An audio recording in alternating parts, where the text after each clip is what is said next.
Hello everyone, start करते हैं आज का टॉपिक। लास्ट क्लास के अंदर मैंने आपको रेजिस्टेंस के बारे में पढ़ा दिया था। तो रेजिस्टेंस क्या थी? हमारी एक कंडक्टर की रुकावट थी। अब जो रुकावट है उसके ऊपर भी कोई फैक्टर डिपेंड्स करते हैं। ये फैक्टर हमें पढ़ने हैं, वेरी इंपॉर्टेंट है। यहाँ से ये एक तरीके से क्या करा जाएगा, ये एक नई क्वांटिटी निकल करके आएगी जिसका नाम है resistivity.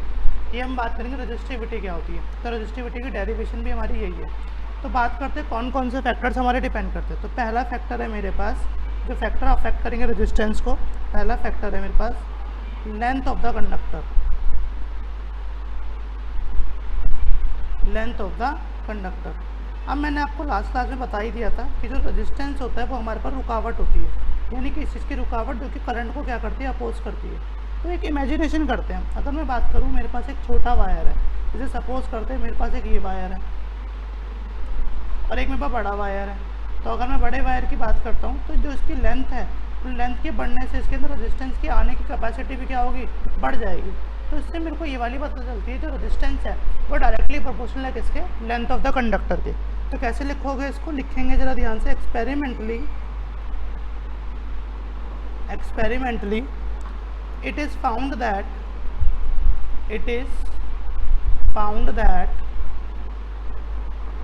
the resistance of the conductor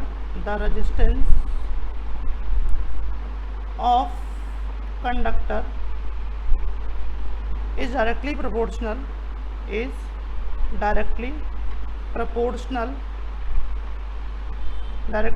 का मीनिंग तो आप सबको पता ही होगा, to its length. Directly proportional का मतलब क्या होता है? डायरेक्टली प्रोपोर्शनल का मतलब ये है कि अगर मेरी लेंथ बढ़ेगी तो रेजिस्टेंस भी क्या होगा, बढ़ेगा। तो यहाँ से मैंने एक रिलेशन निकाला कि जो R है वो डायरेक्टली प्रोपोर्शनल है किसके, L के। इसको मैंने इक्वेशन नंबर 1 बना दिया। इसको इक्वेशन 1 बना देते हैं, आगे जाके इसका यूज़ होगा, इसको बॉक्स में डाल देते हैं। बात करते हैं इसके अंदर L क्या है, where L is equals to length of the conductor. Length of the conductor, यानी जो L है वो लेंथ है हमारी किसकी, कंडक्टर की। तो ये मेरे को एक बात पता चली, जो लेंथ के डायरेक्टली प्रोपोर्शनल है क्या, रेजिस्टेंस। बात करते हैं दूसरे फैक्टर की। सेकंड फैक्टर क्या है, area of cross section. Area of cross section यानी बात करते हैं कि एरिया के बढ़ने या घटने से क्या होगा हमारी रेजिस्टेंस के। तो एक्सपेरिमेंटली मैंने ये भी देखा, इसको लिखेंगे। अगर मैं आपसे एक दोबारा से आपको समझाता हूँ एक बात। जैसे कि मैंने देखा, एक मेरे पास ये एरिया की वायर है, एक मेरे पास दूसरे एरिया की वायर है। जैसे कि मैंने सपोज करा एक मेरे ये एरिया की वायर है। आप अगर देखोगे दो वायर है, दोनों के अंदर मैंने सेम रेजिस्टेंस को रखा। सपोज करते हैं ये रेजिस्टेंस का साइन यही था ना, और इसी के अंदर ये रेजिस्टेंस ये। आप देख रहे हो, इसके अंदर अगर हम बात करते हैं तो करंट आएगा, तो करंट को निकलने की जगह ही नहीं मिलेगी, पर इसके अंदर करंट को निकलने की क्या मिल जाएगी, जगह मिल जाएगी। तो इससे मेरी ये वाली बात शो होती है कि जो रेजिस्टेंस है वो इन्वर्सली प्रोपोर्शनल है किसके, एरिया के। अगर एरिया कम होगा तो रेजिस्टेंस क्या होगा, हमारा बढ़ जाएगा, और अगर हमारा एरिया ज़्यादा होगा तो रेजिस्टेंस हमारा कम हो जाएगा। आप खुद देख सकते हो, इसका एरिया बढ़ने से क्या हो गया, रेजिस्टेंस ऑटोमेटिक से कम हो गया। मतलब एरिया का मतलब, मैंने बात ये कर रहा हूँ, रेजिस्टेंस दोनों में सेम है, और एरिया के बढ़ाने से करंट को क्या मिल गया, जाने की जगह ज़्यादा मिल गई। जब निकलने की जगह ज़्यादा मिल गई तो यानी ये वाली बात प्रूव हो गई कि जो रेजिस्टेंस है वो इन्वर्सली प्रोपोर्शनल है किसके, एरिया के। तो लिखते हैं इसको, experimentally it is also found that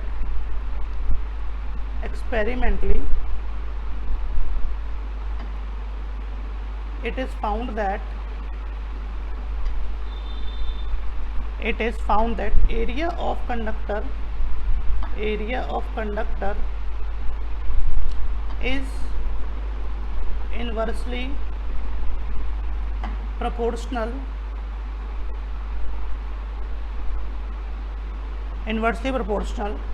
to resistance of conductor, to resistance of what, conductor. यानी कि मेरे को यहाँ से एक बात पता चली, क्या, एरिया रेजिस्टेंस जो है वो एरिया के इन्वर्सली प्रोपोर्शनल। इसको मैंने इक्वेशन नंबर 2 डाली, और इसको भी मैंने क्या कर दिया, एक बॉक्स में डाल दिया। वेयर ए क्या है यहाँ पर, where A is equals to area of conductor, यानी कंडक्टर का एरिया कितना है, कितने में से हमारा, कितने एरिया में से करंट पास होकर के निकल रहा है। तीसरी बात, तीसरा एक और फैक्टर भी है जिस पर डिपेंड करता है हमारे पास क्या, रेजिस्टेंस। नेक्स्ट फैक्टर है nature of material. Nature of material of conductor. अगर मैं आपसे बात करूँ nature of material of conductor की बात करते हैं तो सही बात है वो, ये वाली बात तो आपको अंडरस्टूड होनी चाहिए कि हर किसी चीज़ का नेचर क्या होता है, अलग होता है। तो हर हमारे पास अगर जो हम बात करते हैं कि कोई सब्सटेंस है तो उसका नेचर क्या होगा, अलग होगा। उसका नेचर कभी कभी ऐसा भी हो सकता है जिसके अंदर रेजिस्टेंस क्या होगी, बहुत ज़्यादा होगी। कोई ऐसा भी हो सकता है जिसका रेजिस्टेंस क्या होगी, कम होगी। याद होगा आपने लास्ट क्लास के अंदर मैंने वो पढ़े थे कंडक्टर, इंसुलेटर और रजिस्टर की डिफाइन। मैंने बताया था रजिस्टर्स वो होते हैं जिसके अंदर हम जानबूझ के क्या करते हैं, रेजिस्टेंस को बढ़ाते हैं। क्योंकि मुझे एक बात पता चली है कि करंट के मरने से क्या होगा, हीटिंग इफेक्ट पैदा होगा। तो मैंने क्या करा, कुछ ऐसे कंडक्टर बना लिए अपनी लाइफ के अंदर जो कि हीटिंग इफेक्ट शो करे, जैसे कि आयरन, जैसे कि गीजर का भी यही प्रिंसिपल होता है। तो उसके अंदर करंट जब मरता है तो वो हीटिंग इफेक्ट शो करता है, इंडक्शन हो गया।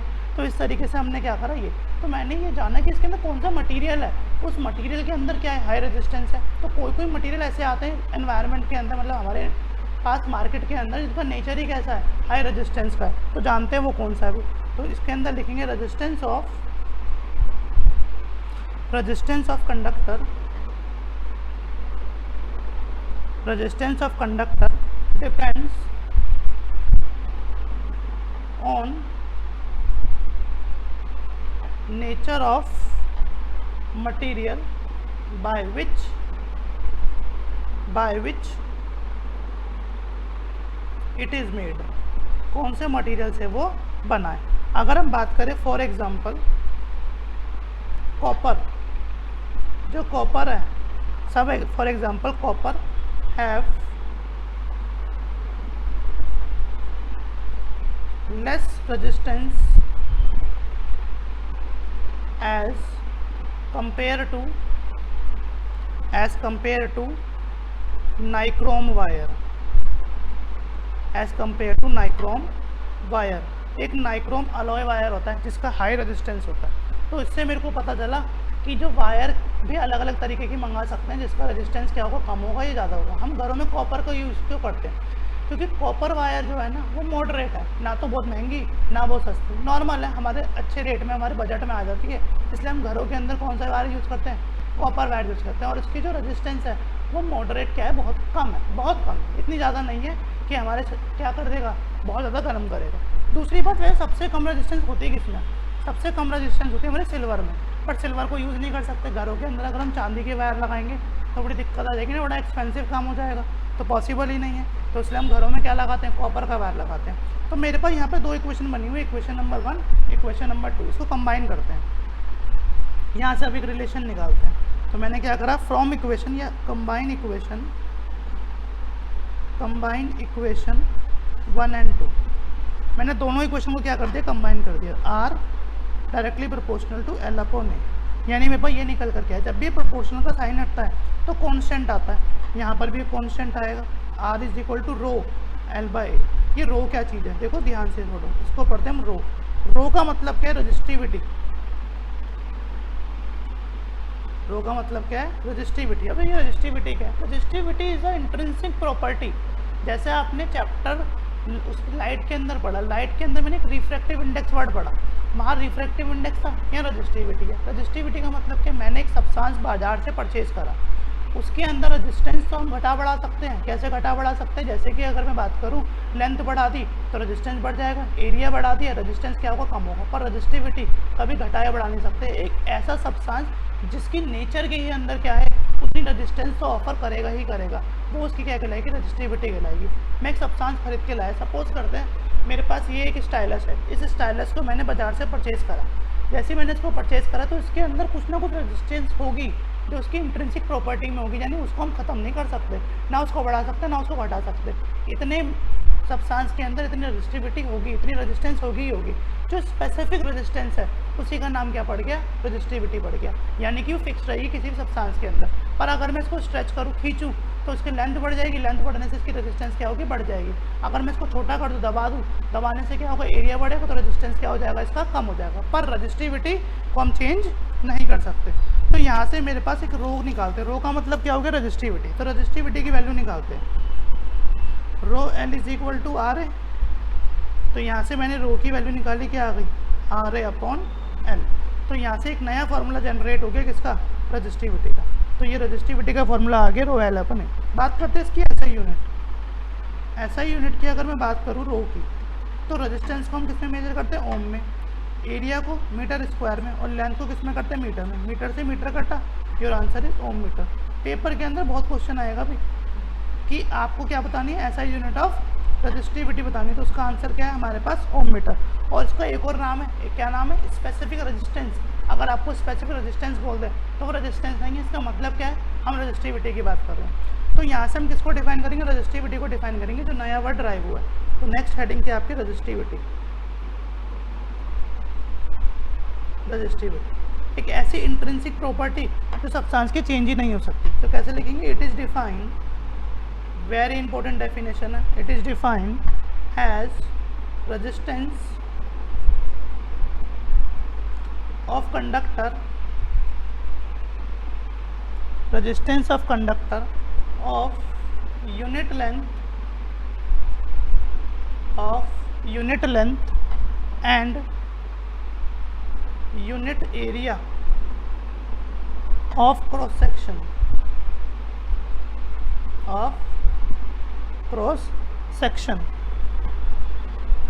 Full stop. यानी अगर हम बात करें तो इसको हम क्या बोलेंगे, मैंने एक रेजिस्टेंस लिया, for example rho is equal to R A upon L है। मैंने कहा सपोज करते हैं कि लेंथ हमारी 1 मीटर की हो जाए और एरिया मेरा 1 मीटर स्क्वायर का हो जाए। तो बात करते हैं हमारे पास रो कैसे निकल के आएगा, R is equal to 1 metre square और अपॉन 1 मीटर, मीटर से मीटर कटा, ये 1 से 1 कट गया, क्या आ गया भाई हमारे पास, रो इज इक्वल टू आर आ गया। तो रो इज इक्वल टू आर का मतलब ही क्या है कि हमारे किसी सब्सटेंस के अंदर रो आर के इक्वल कब होगा, जब 1 मीटर का वायर होगा और उसका एरिया ऑफ क्रॉस सेक्शन में कितना होगा, 1 मीटर स्क्वायर होगा। तो उसके केस में जो रेजिस्टेंस होगी वो किसके इक्वल होगी, रजिस्टिविटी के इक्वल होगी। किसी भी कांस्टेंट को डिफाइन करने के लिए हमें कुछ पैरामीटर्स चाहिए होते हैं, यहाँ पे वो पैरामीटर कौन है, रेजिस्टेंस है। यानी कि एक कांस्टेंट वैल्यू चाहिए होती है हमें किसी कांस्टेंट को डिफाइन करने के लिए। तो मैंने इसको यहीं से डिफाइन करा कि रो आर के इक्वल कब होगी, जब हमारे पास लेंथ ऑफ वायर कितनी होगी, 1 मीटर होगी, और एरिया ऑफ क्रॉस सेक्शन कितना होगा, 1 मीटर स्क्वायर होगा। तो उस वायर के अंदर जो रजिस्टिविटी होगी वो किसके इक्वल होगी, रेजिस्टेंस के इक्वल होगी, जो कि उसकी इंट्रिंसिक प्रॉपर्टी कहलाएगी। एक और बात समझोगे, फॉर एग्जांपल मैंने ये वापसी वायर खरीद के लाया और इसकी लेंथ मानते 1 मीटर की है, इसका एरिया ऑफ क्रॉस सेक्शन में मानता हूँ मैं 1 मीटर स्क्वायर ही है। तो अब इसके अंदर जो रेजिस्टेंस है वो रेजिस्टेंस नहीं कहलाएगी, वो क्या कहलाएगी, रजिस्टिविटी कहलाएगी, क्योंकि वो स्पेसिफिक है। अगर मैं इसको लेंथ मतलब एक सब्सटेंस के अंदर एक चीज़, जैसे कि फॉर एग्जांपल मैं एक और एग्जांपल देता हूँ आप लोगों को कि मैंने क्या करा, सपोज करते एक पानी लिया, पानी के अंदर चीनी को घोले, तो चीनी को जब तक मैं घोलूँगा एक टाइम पर आकर के चीनी घुलनी बंद हो जाएगी। वो जो कंडीशन है वो सैचुरेटेड कंडीशन है। सैचुरेटेड कंडीशन वो कंडीशन हो गई जिसके अंदर और चीज़ डिजॉल्व होनी बंद हो गई। तो बात करते हैं जितना इसके अंदर स्पेस है वो स्पेस के अंदर जो उसकी प्रॉपर्टी है वही चीज़ क्या कहलाएगी, मेरी रजिस्टिविटी कहलाएगी। यानी अगर मैं बात करता हूँ पानी के अंदर चीनी मेरी जब तक घुलनी चाहती है, जब तक घुल गई उसके बाद घुलनी बंद हो गई, तो वो जो एक टेम्परेचर ऐसा आया जहाँ पर क्या हो गया, चीनी घुलनी बंद हो गई, तो वही चीज़ मेरी क्या कहलाएगी, उसकी सैचुरेटेड पॉइंट, और वही चीज़ क्या कहलाएगी, मेरी रजिस्टिविटी ऑफ एनी सब्सटेंस। आगे जाके थोड़ा सा और समझेंगे, समझ में आएगा।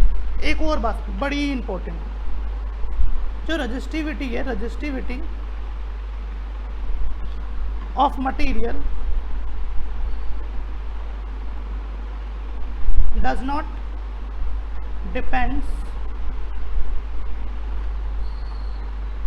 depend on its length and area of cross section। अगर 1 मीटर वायर के अंदर हमने क्या करा, या फिर इसको हम क्या बोल सकते हैं, कॉमन थिकनेस, 1 मीटर वायर के अंदर सपोज करी मैंने ये मेरी रजिस्टिविटी है, तो कुछ भी कर लें, घटा लें, बढ़ा लें, हमारे को कोई फर्क नहीं पड़ेगा, उतनी लेंथ के अंदर इतनी रजिस्टिविटी रहेगी ही रहेगी। It only depends on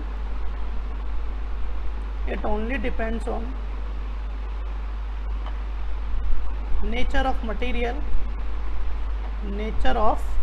material and temperature. ये टेम्परेचर और नेचर ऑफ मटेरियल पे डिपेंड करेगी सिर्फ और सिर्फ। It properties varies from conductor to conductor, its properties varies from conductor to conductor, जैसे जैसे हम कंडक्टर को चेंज करते जाएंगे, सब्सटेंस को चेंज करते जाएंगे, हमारी प्रॉपर्टी के अंदर भी इसकी क्या आता रहेगा, फ़र्क आता रहेगा। बात करते हैं फॉर एग्जांपल, एक नोट लिखो, वेरी वेरी इंपॉर्टेंट, इतने सारे क्वेश्चन हो जाएंगे इस नोट से कि आपको पता नहीं चलेगा भाई।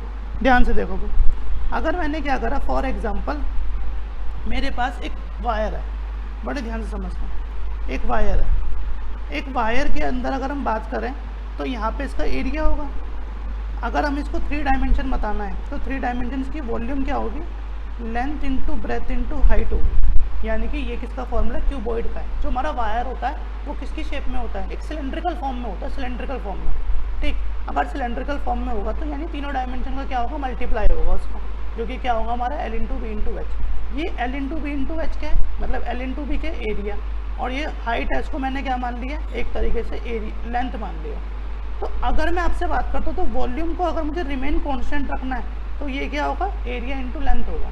तो इससे मेरे को एक बात पता चलती है, अगर मेरे पास सपोज करते हैं कि वॉल्यूम 100 है तो एरिया या तो 50 होगा और लेंथ कितनी होगी, 2 होगी, तभी आंसर 100 आएगा। अगर मेरे को वॉल्यूम रिमेन कांस्टेंट रखनी है तो ये 2 हो जाएगा, तो ये कितना हो जाएगा, 50 हो जाएगा। अगर मेरे को फिर से वॉल्यूम रिमेन कांस्टेंट रखनी है, ये 25 होगा तो ये 4 हो जाएगा। अगर मेरे को फिर से सेम रखनी है तो 40 हो जाएगा, 25 हो जाएगा। कहने का मतलब ये है कि जितना मैं लेंथ को बढ़ाऊंगा उतना ही एरिया क्या होगा, मेरा रिड्यूस हो जाएगा, और जितने मैं रिड्यूस एरिया को बढ़ाऊंगा उतनी ही मेरी लेंथ क्या हो जाएगी, कम हो जाएगी। यानी दोनों एक दूसरे के क्या हैं, इन्वर्सली प्रोपोर्शनल है। एक को घटाएंगे तो एक ऑटोमेटिक सी बात है बढ़ जाएगा, और ऑटोमेटिक सी बात है वो घट जाएगा। सपोज करो ये है, इसको मैंने खींचा, स्ट्रेच करा, स्ट्रेच करने से क्या होगा, इसकी जो चौड़ाई है, जो मोटापा है वो कम हो जाएगा ना, यानी लेंथ बढ़ गई और साइड का एरिया क्या हो गया, कम हो गया। तो इसको बात को लिखो, व्हेन, अभी क्वेश्चन कराऊंगा ना अच्छे समझ में आएगा। When a conductor is stretch, मैंने कंडक्टर को क्या करा, स्ट्रेच कर दिया, खींच दिया, यानी कि क्या होगी, इंक्रीज इट्स लेंथ, उसकी लेंथ को मैंने बड़ा कर दिया। Then its area of cross section, area of cross section decrease, इसका एरिया ऑफ क्रॉस सेक्शन क्या हो गया, डिक्रीज हो गया। अकॉर्डिंगली जितना मैंने बढ़ाया उसके अकॉर्डिंगली, बिकॉज जो वॉल्यूम होती है वो क्या होती है, एरिया इंटू लेंथ होती है। इस कारण मेरे पास क्या होगा, एक चीज़ बढ़ेगी तो एक चीज़ घट जाएगी, पर वॉल्यूम क्या रहेगी, रिमेन कांस्टेंट रहेगी। क्वेश्चन करते हैं इसका, एक क्वेश्चन करते ही आपको समझ में आ जाएगा कैसे मैंने कुछ समझाना चाह रहा हूँ आपको। एक क्वेश्चन लिया मैंने, क्वेश्चन लिया, a 6 ohm resistance, a 6 ohm resistance wire get doubled by folding। मैंने क्या करा, एक 6 ohm का वायर लिया, उसको डबल कर दिया फोल्ड करके, by folding its area of cross section, जिसका क्रॉस सेक्शन एरिया था वो डबल हो गया। Cross section area of cross section इसका ए मान लेते हैं। आगे बात करते हैं, and it resistivity, and its resistivity is rho, जिसकी रजिस्टिविटी क्या है, रो है। कैलकुलेट न्यू रेजिस्टेंस, हमारे क्या, कितनी रेजिस्टेंस हमारे पास निकल करके आएगी। सॉल्यूशन, क्वेश्चन को एक बार और समझेंगे। मैं एक 6 ohm का वायर खरीद करके लेकर आया, जैसे सपोज करते हैं ये 6 ohm का वायर है, मैंने इसको मोड़ करके क्या कर दिया, डबल कर दिया। अब जैसे मैंने इसको डबल करा, मैंने इसको मोड़ दिया, तो मोड़ने से क्या हो गया, मोड़ने से ये हुआ कि इसकी लेंथ क्या हो गई, हाफ हो गई, एरिया क्या होगा, डबल। अब जैसे सपोज करते हैं मैंने इसको मोड़ दिया, तो मोड़ने के बाद मेरे को एरिया मेरा कुछ ऐसे नज़र आ रहा है, दो चीज़ हो गई। तो दो चीज़ें आपको नज़र आ रही है, एरिया कितना नज़र आ रहा है, डबल ए, यानी एरिया जो है वो कितना है, डबल हो गया। बात करते कैसे होगा सॉल्यूशन। मैंने केस 1 लिया पहले, बहुत ध्यान से समझेंगे, बहुत ध्यान से। एरिया मेरे पास है इसका ए, लेंथ है मेरे पास इसकी L, रेजिस्टेंस है मेरे पास इसका 6 ओम और रेजिस्टिविटी है मेरे पास इसकी रो। फॉर्मूला जो मैंने पढ़ा है वो क्या पढ़ा है, R is equal to rho L by A. तो जो R है वो कितना है 6 ओम, यानी इस पूरे का आंसर कितना हो गया 6 ओम।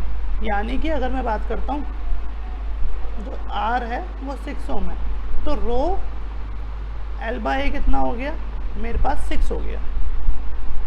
इसको मैंने फर्स्ट डाल दिया। Now case number 2। अब केस नंबर 2 में मैंने क्या करा, एरिया जो था इसका डबल कर दिया, तो एरिया क्या हो गया 2 है।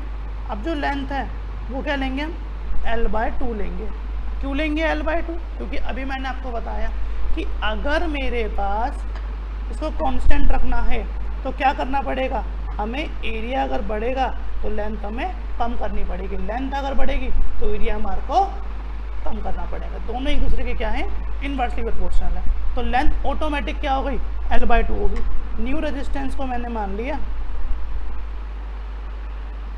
न्यू रेजिस्टेंस को मैंने मान लिया R dash.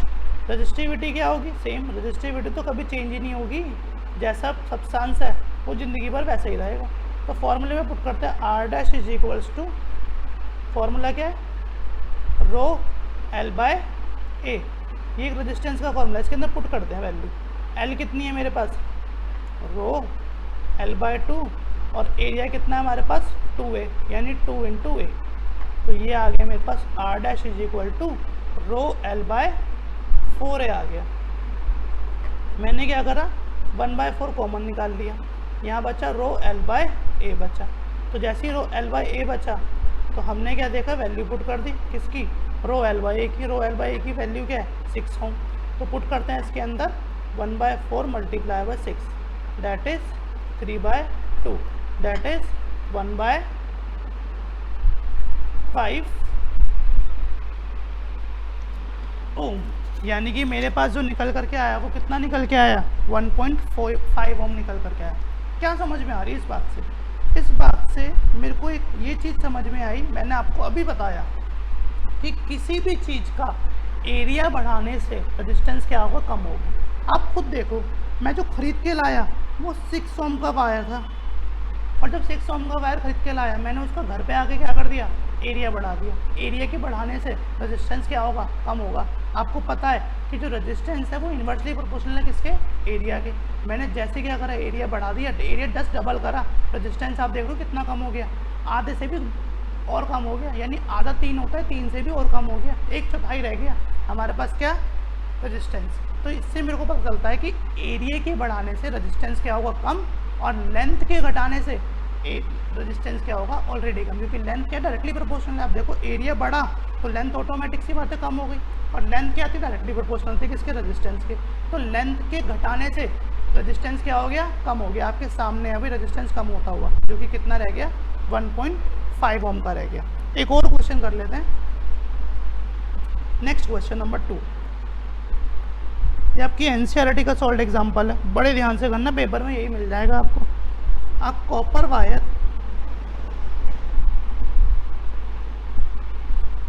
has diameter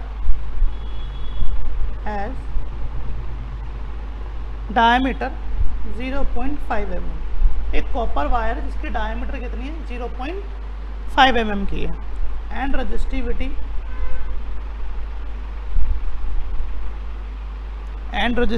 is 1.6 into 10 की power -8 ohm metre. what will be length of the wire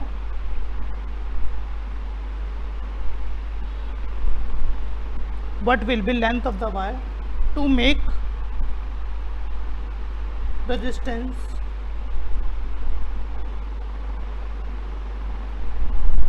10 ओम। अगर मेरे को 10 ओम बनानी हो तो कैसे बनेगी, बड़े ध्यान से देखेंगे।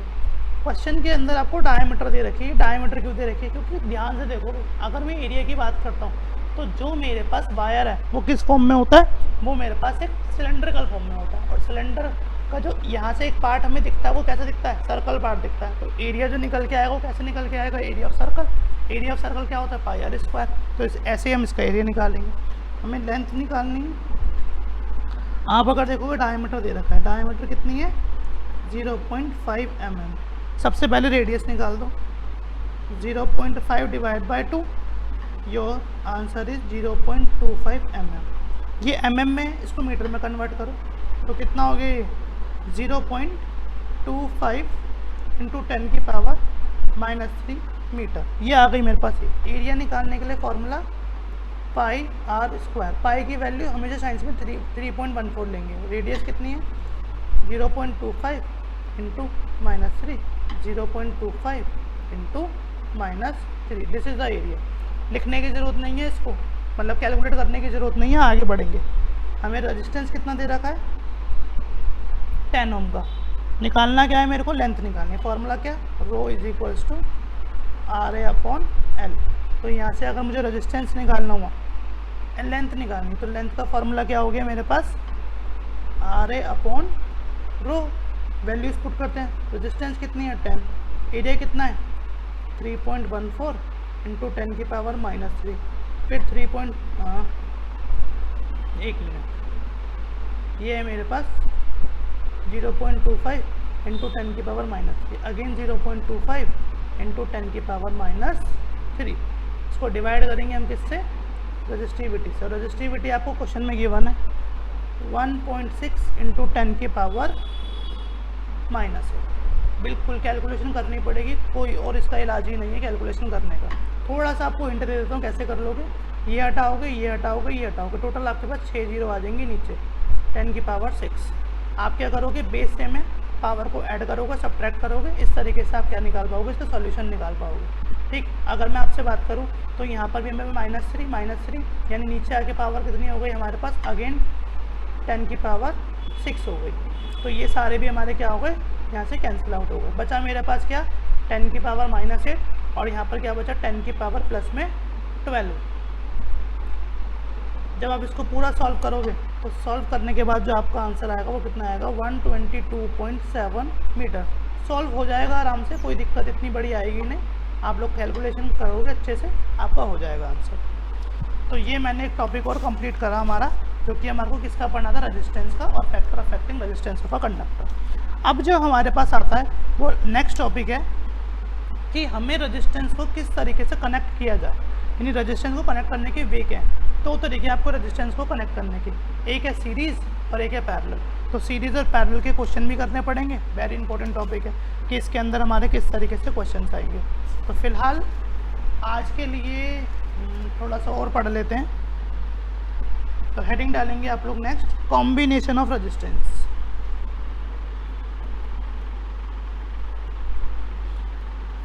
कॉम्बिनेशन ऑफ रेजिस्टेंस, कि रेजिस्टेंस को किस तरीके से कंबाइन किया जाए, नया टॉपिक है आपका, वेरी इंपॉर्टेंट टॉपिक।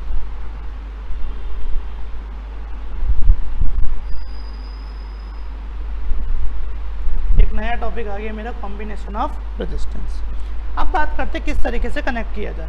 तो देखते हैं जरा, इसको थोड़ा सा समझते हैं। अब 2 or more resistance,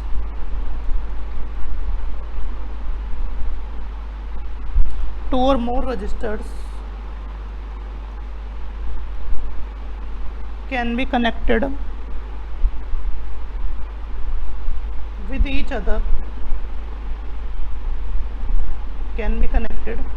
each other, by different combination,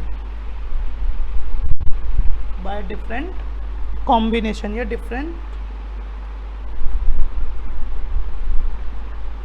combination method। In order to achieve, किस लिए करेंगे हम इसको, इन ऑर्डर टू अचीव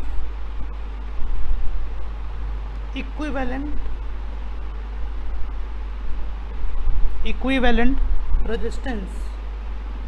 ये बहुत इंपॉर्टेंट टॉपिक है। रेजिस्टेंस का मतलब ये मत समझो कि रेजिस्टेंस को क्यों कनेक्ट कर रहे हैं।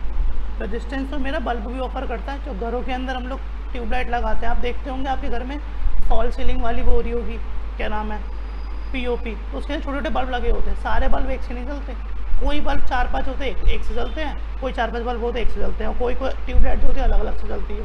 तो ये सब इसके अंदर हम ये वाला कनेक्शन सीख रहे हैं, किस तरीके से हम कनेक्ट करें कि हमारे पास जो इफेक्टिव रेजिस्टेंस है वो कम से कम आ जाए और काम हमारा अच्छे से बन जाए, ना तो हमारा क्या हो जो वायर है उसमें आग लगे और हमारा बिल भी क्या आ जाए, कम आ जाए। तो equivalent resistance in particular circuit,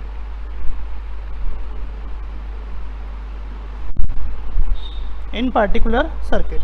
आपके सिलेबस में 2 मेथड है, there are 2 methods, there are 2 methods of joining resistors. 2 method है आपके सिलेबस में रजिस्टर्स को ज्वाइन करने के। पहला मेथड है रजिस्टर्स इन सीरीज,